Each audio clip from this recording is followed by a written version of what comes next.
सहरा की गर्मी में ऊंट अपनी चर्बी भरी कोहान से तवानाई और पानी हासिल करता है।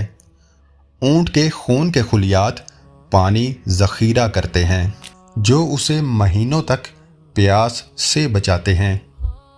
ऊंट का जिस्म 41 डिग्री तक गर्म हो सकता है मगर ये पसीना नहीं बहाता।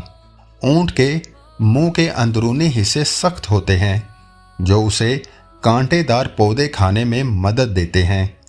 ऊंट की पलकों की 3 तहें और बंद होने वाले नथने उसे रेत के तूफान में देखने की सलाहियत देते हैं। ऊंट के गुर्दे समुंदर के नमकीन पानी को फिल्टर करके मीठा बना सकते हैं।